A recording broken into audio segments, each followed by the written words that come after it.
Faye. I recently lost 20 pounds, and these are 20 thoughts, observations, lessons I've learned, things I've thought about all throughout the journey of losing 20 pounds. The first lesson I learned was before I even got started. I was on a work trip in Mexico with a friend and coworker who recently lost a lot of weight. And watching her throughout that week and seeing how dedicated and committed she was to her journey, even though we were surrounded by tacos and tamales and mole and lots of queso, and just also surrounded by people who wanted to feed us tacos and tamales and mole and lots of queso, how just dedicated she was to her plan and her routine really stood out to me, and it opened my eyes to something that I had been missing all along. So I, like many people, have struggled with my weight for my whole life, and any other time I would try to go on a diet, I would say, oh, well, you know, I'm on vacation, I can eat whatever I want, right? Or, oh, it's my birthday, it's Christmas, it's Thanksgiving, I can eat whatever I want, it doesn't count, calories today don't count, it is what it is. And eventually, there's nothing wrong with that, by the way, but eventually that would turn into, oh, it's the weekend. I was really good all week, so I'm good. Oh, but it's Monday. I'll start on Tuesday. It's Monday. How can you not have Taco Tuesday on Tuesday? Oh, well, this week's already ruined, so I might as well just start next week, right? And that's how it would snowball for me. So seeing how dedicated she was, even during a time when I would consider being on a following a diet that strictly to be a little extreme, really opened my eyes to the level of dedication I should have, and that's what inspired me to start Weight Watchers as soon as we got home. Okay, so I mentioned I started Weight Watchers, which brings me to the second decision I had to make, and that was what diet plan I was gonna follow. I've learned throughout this journey that you genuinely just need to pick something that works for you and stick to that thing every day. Back to number one now, right? And for me, I wanted to make sure that I picked a diet that would allow me to have everything in moderation. That way it was easier to stick to throughout the time frame. And Weight Watchers is super simple in that you have a number of points. As long as you eat under that amount of points, you're gonna lose weight. Now, this video is not sponsored, and I do wanna be completely honest with you that there are some downsides to picking Weight Watchers.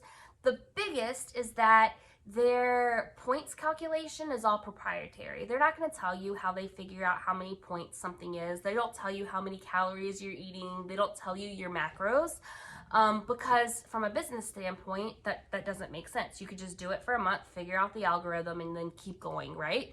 And that makes sense that they protect their business, but for me, that means I'm always going to have Weight Watchers until I'm in maintenance mode, and at that point I can, you know, figure something else out. But that is the downside to it. But honestly, I wanted to get started. I wanted to get started right away, and I didn't want to have to do a lot of research into something new. So I went with the devil I knew, which was Weight Watchers. And so far, I'm pretty happy with that decision. Speaking of moderation, that's the third thing I've learned, is what moderation actually means and looks like.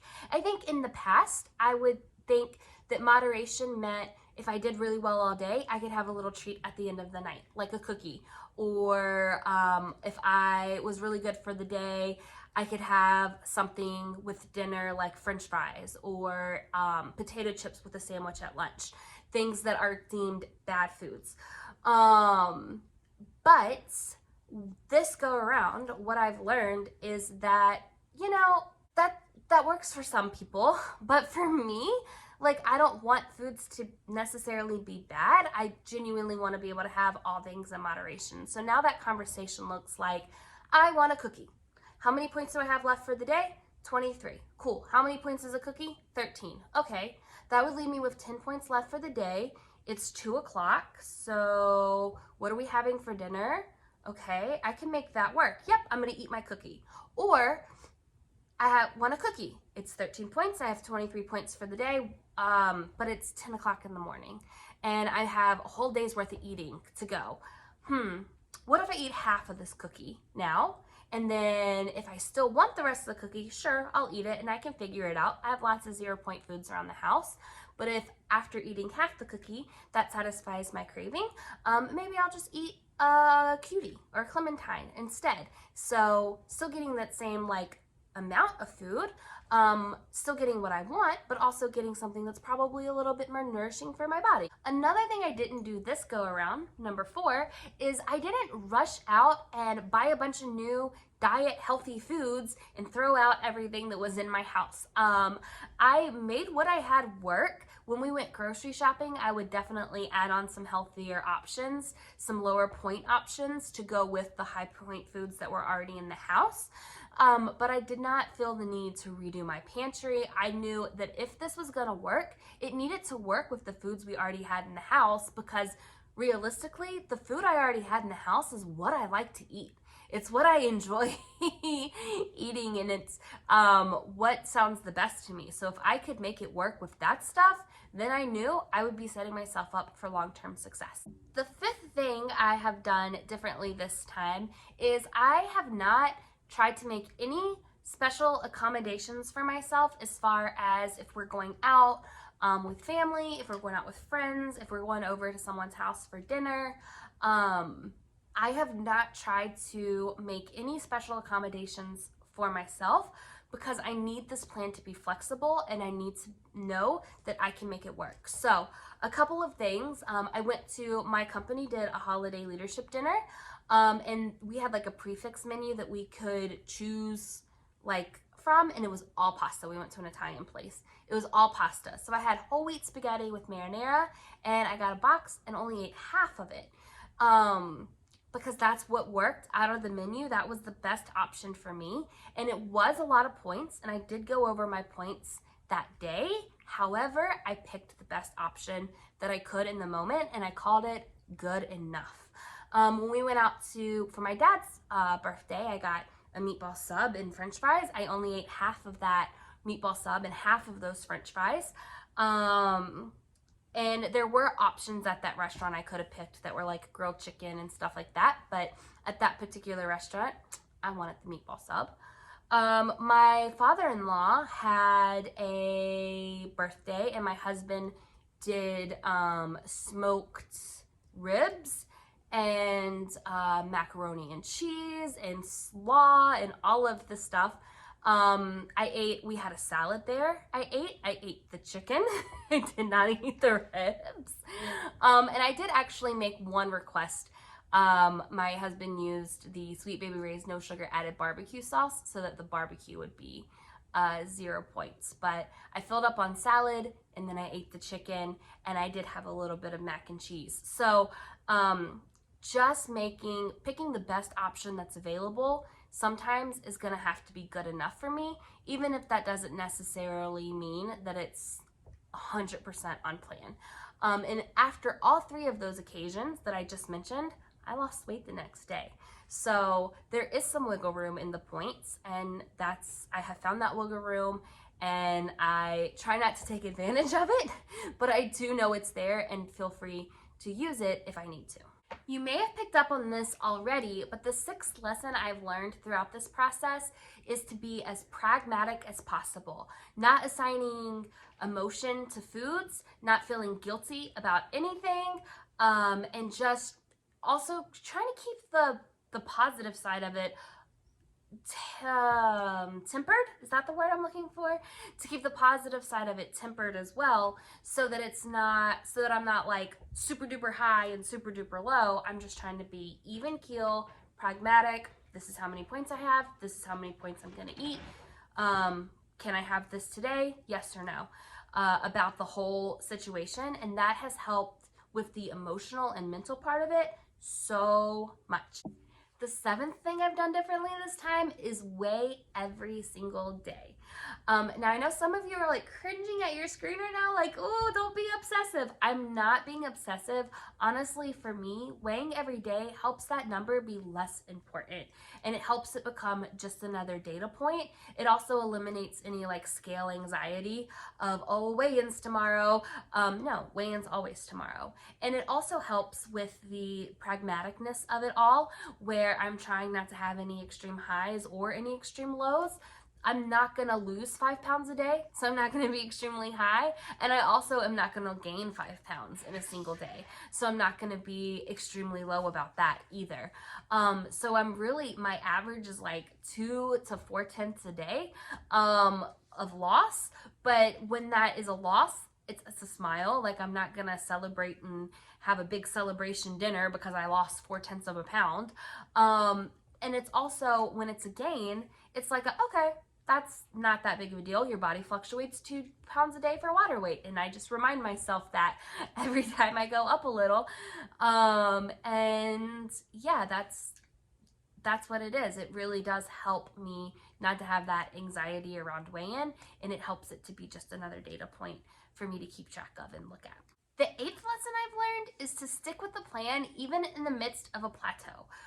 Remember when I said the reason I picked Weight Watchers is because it's so simple, you just stick to the points and you're gonna lose weight? Well, that was tested for me. Right around where I lost 10 pounds, I stayed at 10 to 12 pound loss for about a week and a half. And that week, towards the end of that week, was starting to get to me like, okay, I lose 2 tenths, the next day I would gain 2 tenths. I'd lose 4 tenths, and then the next 2 days I'd gain 2 tenths. And then I would lose half a pound, and then the next day I would gain 6 tenths of a pound, only to lose a tenth of a pound the next day. And it was frustrating. If you have been watching this channel, that was like literally the first week I started the YouTube channel. So that did start to wear on me, but then I just stuck to my plans. I stayed in my daily plans every single day, and all of a sudden I just started losing weight again. So I have learned, again, I keep going back to this whole pragmatic thing, but you get 25 points a day, you eat 25 points a day. That's it, right? And that has been so helpful as well. Just stick to the plan regardless of the results, and eventually it'll work out. I did, though, I will say, as a little asterisk to that, I did have a conversation with my husband mid that plateau. I was like, if I continue to stay here for like another week, so if I'm here for like 2.5 weeks, I think I might want to try and find a nutritionist and just have them look over what I've been eating and give me some tips and tricks to change it. So if that happens in the future, if that happens again and it happens long enough, I may pick that option, and I will certainly let you guys know if I do that. But thankfully, it just worked out for me at that time. It was a very temporary setback, and it wasn't even a setback because it was just a non-movement period, I guess.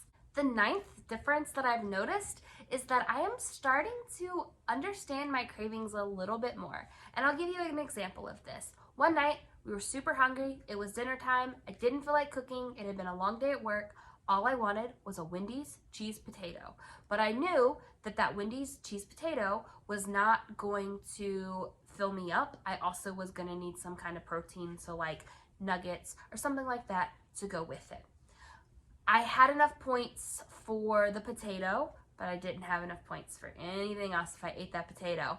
So I had to really stop and think, like, what is it about this stupid potato that I want? And it turned out, when I really thought about it, I was just craving cheese, and not the low-fat cheese that I have been eating, but the cheese from a Wendy's cheese potato, the fake plasticky cheese. So what we ended up eating that night was Blaze Pizza. I had a salad, a slice of the pizza, and then 2 slices of a breadstick, and that fit in my points. Now, Blaze Pizza slices are like very small, so that in case you're wondering like how I had enough points for all that but not the cheese potato and nuggets, that's why. And I got their cheesy pesto bread from Blaze Pizza, and that night I ate that breadstick first, and I pulled it from the middle, because if I'm wasting points on it, I'm not getting one of those little end pieces that's half the size and then it doesn't have as much cheese. No, I pulled it directly from the middle, hot out of the box. I ate it. It was good. It was everything I wanted, everything I was craving. Then I ate my salad. Then I ate my slice of pizza, and then I said, do I still want this? And I did have another breadstick because they were extra good that night, and I had to dip into my weekly points, but I don't care because it was worth it. And yeah, so I've learned to kind of dissect what I'm craving and then how to manage them. So sometimes I eat the thing if I have the points, because why not? If you have the points, why wouldn't you eat what you want? And if I don't have the points, I've learned to eat a smaller portion of the thing, or really dissect it and get the part that I really want, while having a better alternative. The 10th thing I did to help was I quit drinking soda.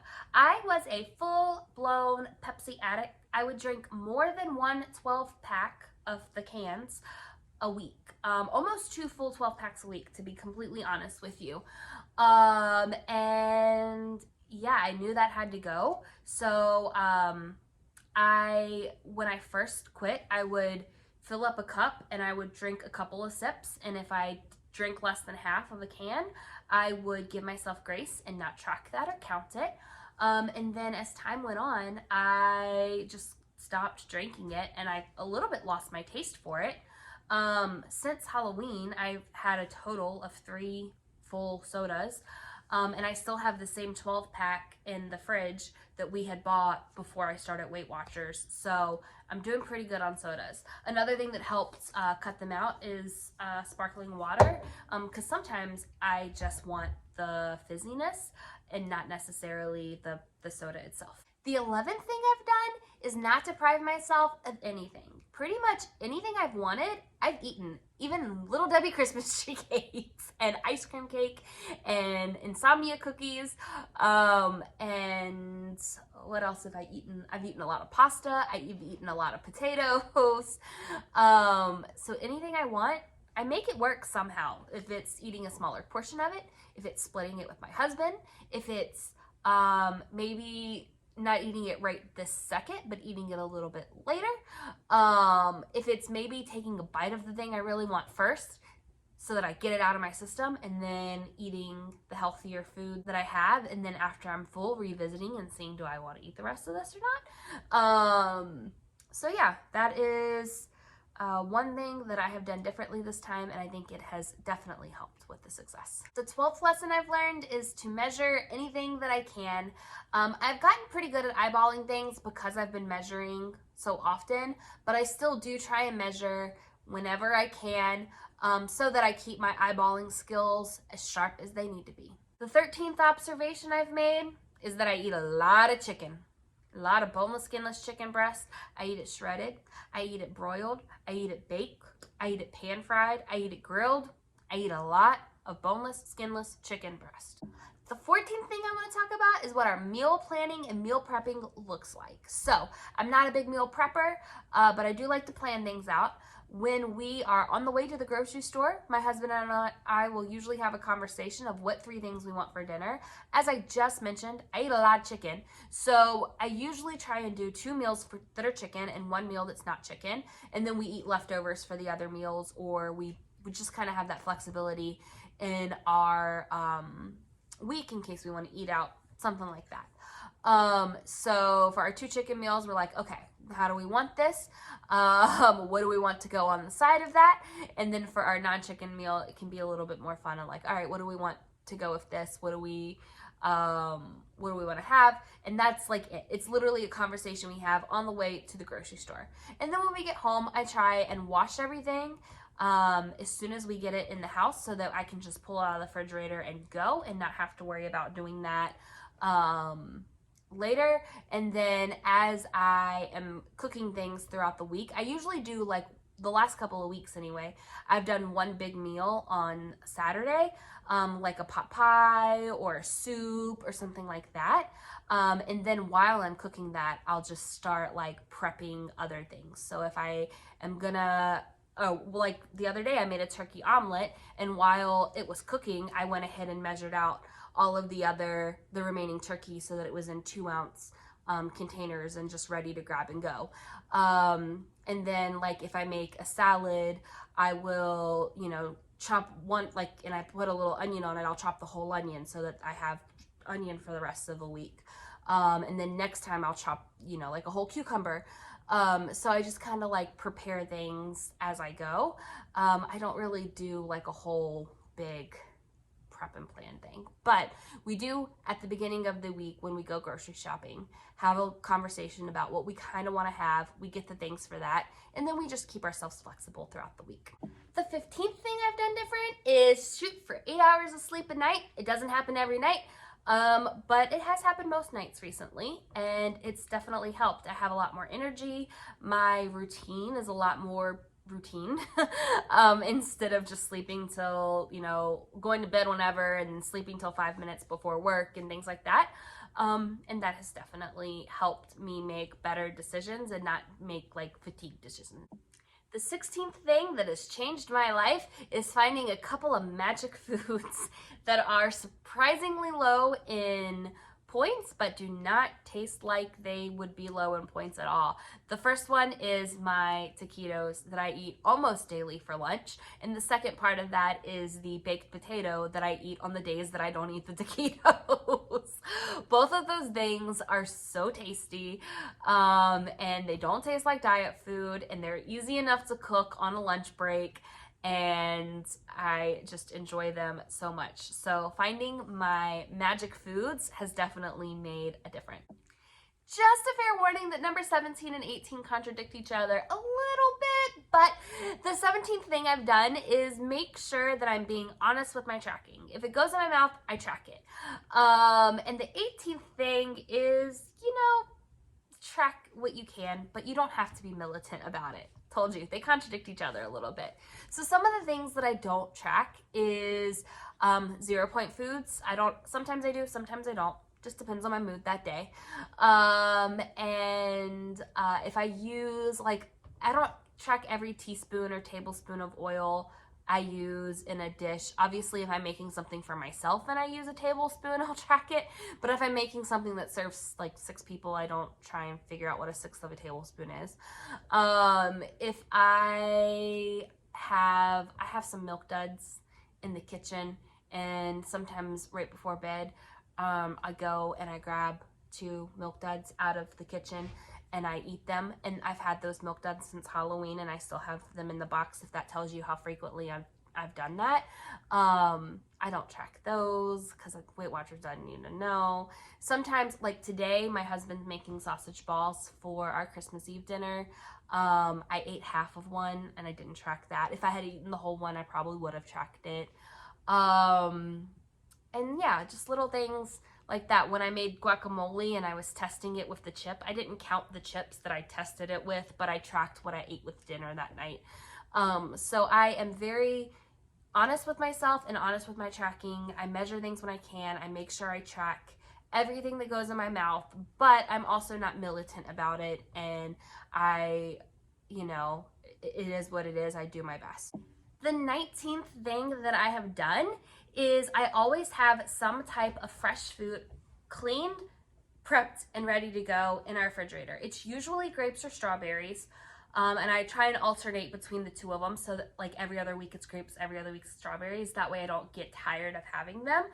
But I wash them at the beginning of the week. I put them in a large deli, and I stick that deli in the refrigerator without even a lid. So sometimes if I'm just opening the refrigerator looking at what's in there, I'll grab a handful of grapes and eat them, and they're 0 points. I don't have to worry about it. Same with the strawberries, and they're just prepped, washed, and ready to go, and ready to add nutrients to any meal that I decide to cook. And my 20th aha moment of this whole journey, number 20, is that I have tried my best not to have any relationship with food. In the past, I was trying to fix my relationship with food. I was trying to have a good relationship with food. And this time I realized that that was a stupid thing to do, because food is an inanimate object and it can't love me back no matter how much I love it. It doesn't have emotions for me no matter how much emotions I assign for it. And you just can't have a relationship with food. So I have been trying very hard to just, yep, that's food. Yeah, it tastes really good and it makes me feel really good sometimes, and sometimes it tastes really good and makes me feel a little bit bad later, but it's just food. And that, I think, has been a pretty key difference this go around. If you're still watching this, thanks so much for sticking around while I listed these 20 observations, lessons, things I've thought during my 20-pound weight loss journey. I am not stopping here. I have plenty more pounds to lose. But if you like this video, please give it a thumbs up. If you want to see more, I do a lot of what I eat in a day videos. Make sure you subscribe. I'd love to have you. And yeah, thanks so much for watching. See you later. Bye!